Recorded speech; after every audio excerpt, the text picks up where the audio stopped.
Hey everyone, Alex here, and I'm thrilled to introduce you to Efx Ambient, an effect built to transform simple sounds into evolving atmospheres filled with motion, depth and space. In this overview tutorial, we'll go through its features and hear how it sounds. Let's dive in. Efx Ambient is designed for producers and sound designers who want to craft unique and expressive textures with ease. It delivers novel, emotive soundscapes through 6 expertly designed modes, combining state-of-the-art spectral processing with FDN-based reverb. With a streamlined interface and consistent control scheme, the Efx Ambient makes complex sound design feel effortless. The effect encourages experimentation while preserving musicality, making it equally useful in studio production or live performance. Before we dive into details, let's hear how it can sound.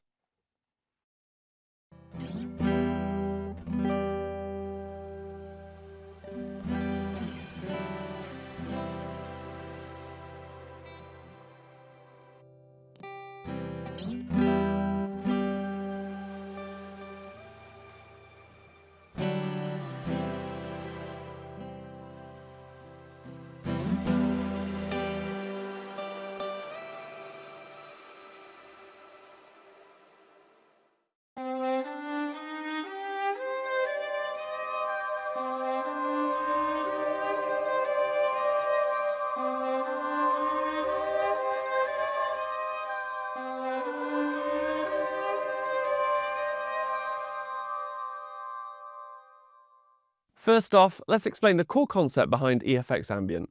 It works in 2 stages. First, the tone stage reshapes the signal at a spectral harmonic or time-based level. Then, the space stage diffuses the result into an ambient environment, extending it into depth and width.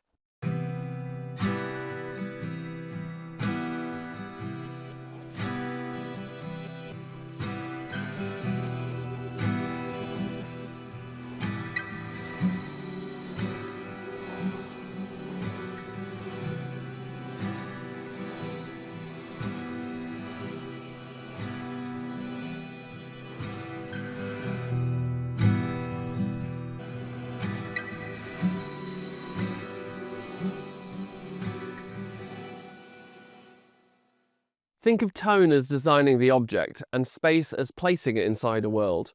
Also, small tone changes often feel much bigger once space expands them. The mode selector defines the overall processing behavior. Each mode uses a different transformation engine, so changing modes reshapes how the sound evolves over time, not just its tone. Center, the 2D macro control lets you move through multiple parameter changes at once.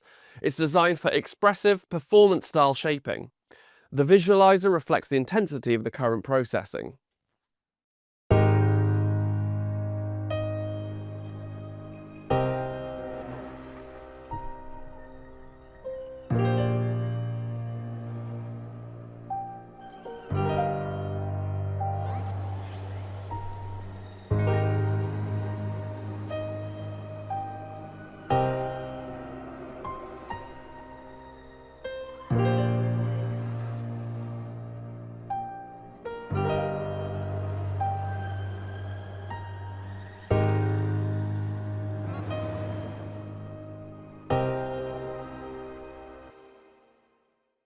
A good tip to consider at this point is to play with slow macro movements to create evolving transitions.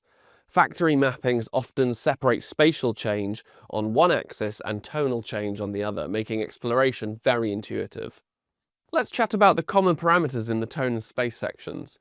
The tone blends original and affected signals with the dry-wet control, and its dry-wet lock keeps that balance fixed while browsing presets. The pitch control introduces pitch shifting over time within the processing, sometimes even adding internal motion rather than static transposition, for example, when using the feedback.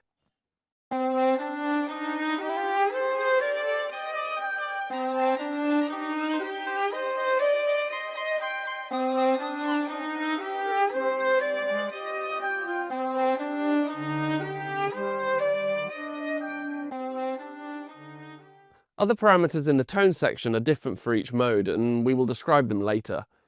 Contrary to the tone section, which deals more with timbrality, the space section offers control over reverberation. Decay controls the sustain length. Size creates the impressions of smaller or bigger spaces, Width spreads the space in stereo, and modulation adds internal movement. It also includes its own dry-wet and dry-wet lock.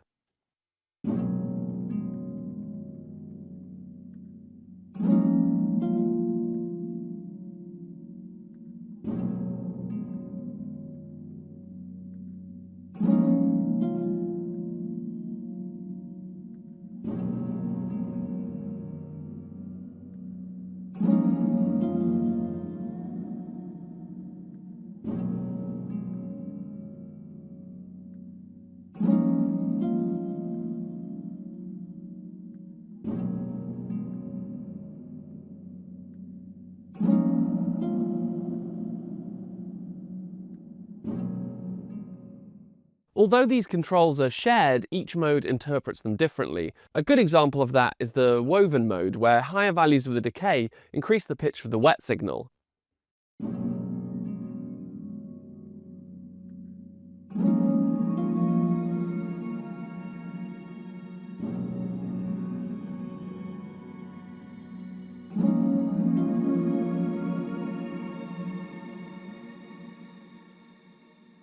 Now, let's dive into each individual mode. Fleck mode divides the input into segments and turns them into reverse swells.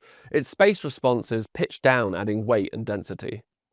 Rate controls the pacing of reverse motion relative to tempo, feedback builds layering, and octaver reinforces upper harmonics.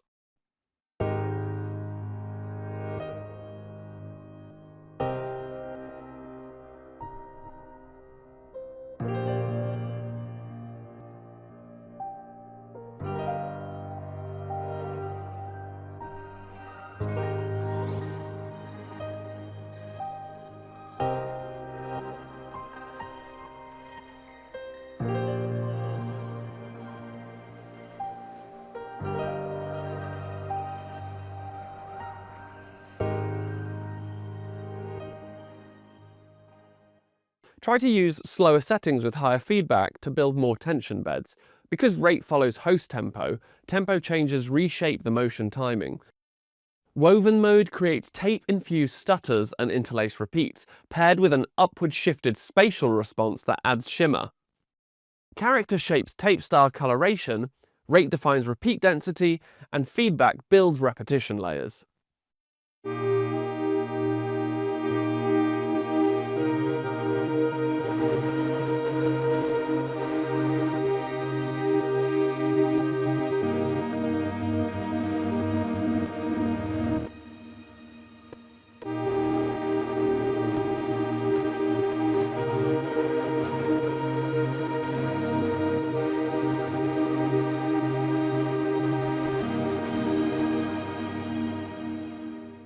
Try this.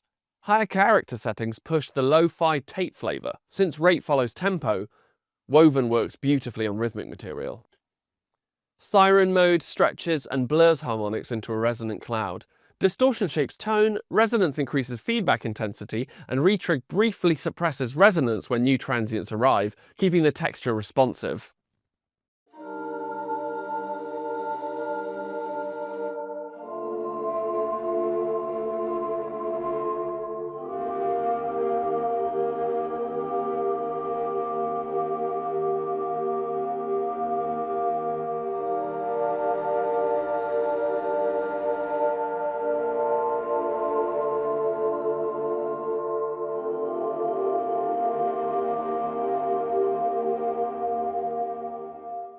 Organist Mode focuses on harmonic generation, layering overtones to thicken and extend the source. Harmonics sets the generation amount, balance shifts the emphasis across harmonic range, and highs shapes the brightness.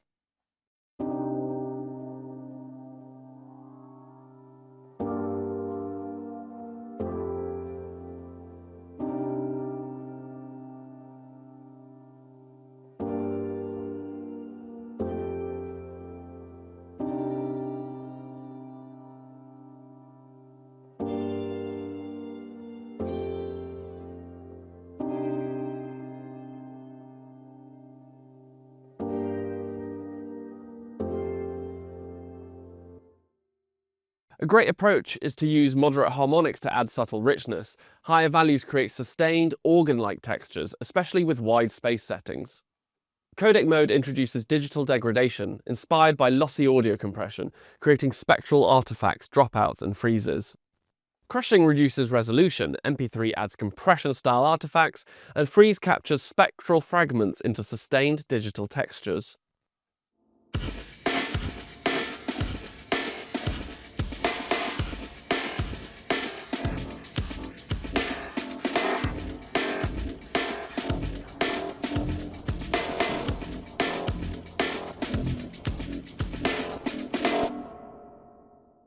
Subtle use of the MP3 parameter adds vintage digital color.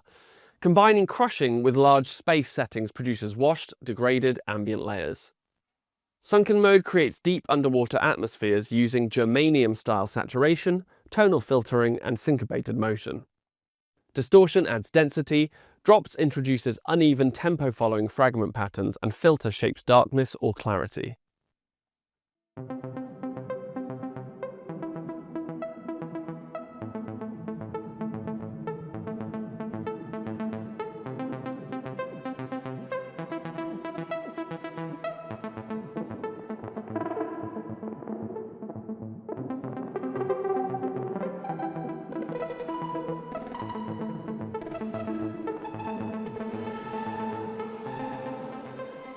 Try closing filter to create hollow, ominous tones. Larger space settings emphasize depth and low-end weight. You can also crank up the input gain to push it further, especially with the filter closed to get this rattling low end. Input and output controls handle gain staging and overall balance. The input EQ can limit which frequencies enter the effect, and is bypassed when low cut is at minimum or high cut at maximum. Pre-delay changes the perceived distance, ducking lowers the effect when the source is active, and latency compensation reports processing delay to the host for proper alignment. Efx AMBIENT offers a rich modulation system that will help you create movement within your signal. The system is made for 4 modulation sources: the sequencer, function, random, or envelope follower. You can easily assign these to multiple destinations to create interesting movement within the tone or space parameters.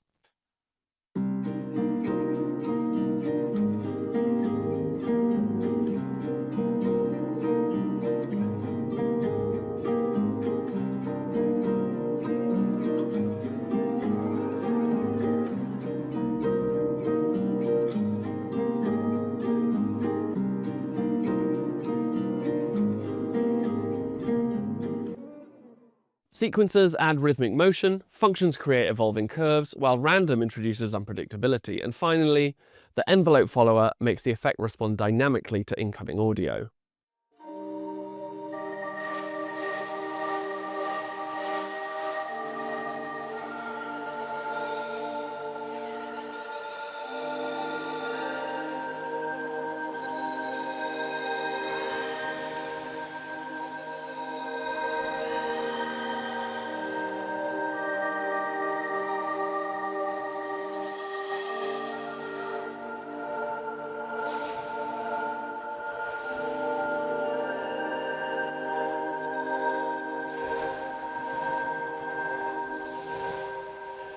For a creative approach, try to use the envelope follower to make the ambience breathe within the source. And finally, macros link multiple parameters to a single gesture for performance and automation control. Curve and ranges settings define how each destination responds across the macro's movement. A good power move to try is to use macros for transitions, morphing between subtle and extreme states smoothly. They're also ideal MIDI control targets.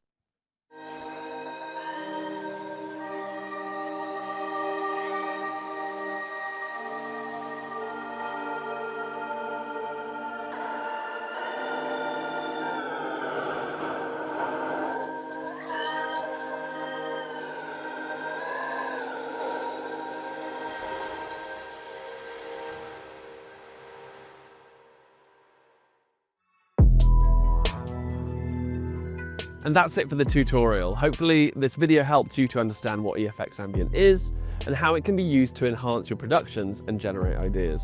If you like what you saw, make sure to subscribe to the channel for more educational videos. Thanks for watching and happy music making.